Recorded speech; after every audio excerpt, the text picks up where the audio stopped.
Sa iba pang balita, TESDA bumuo ng isang hakbang upang mapaigting ang kampanya ng kanilang ahensya kontra katiwalian. Kung ano ito, alamin natin mula sa aming kasama, si Eunice Samonte. Upang tuluyang mawala ang agam-agam ng katiwalian ay maglalaan si Technical Education and Skills Development Authority o TESDA Director General Jean Mamunjong ng cash reward sa sinumang makakapagsumbong at makakapagpatunay na may nagaganap na nakawan sa naturang ahensya.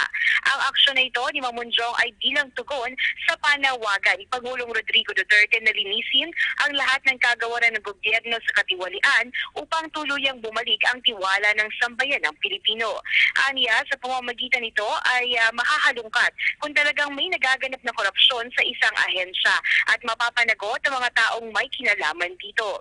Kasabay nito, nakiusap din si Mamunjong sa mga taong gustong lumutang at magpahayag ng kanilang nalalaman tungkol sa katiwalian na tiyaking mabuti ng mga ito na may matibay at kapani-paniwala ang kanilang pinahahawakang ebidensya.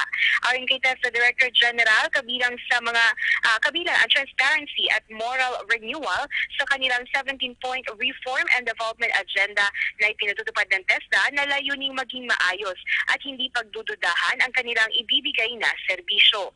Tiniyak rin nito ang korupsyon ay di dapat bigyan ng puwang sa mga ahensya ng gobyerno, lalo pat ito ang dahilan ng di pagunlad ng bansa. Matatandaan, 2 linggo na nakakaraan ay nagpakamatay ang director ng Energy Regulatory Commission na si June Villa dahil umano sa pressure at maanumalyang transaksyon ng ERC base sa suicide note nito. Itinanggi naman ito ng chairman ng ERC na si Jose Salazar na mayroon nangyaring korupsyon sa kanilang ahensya.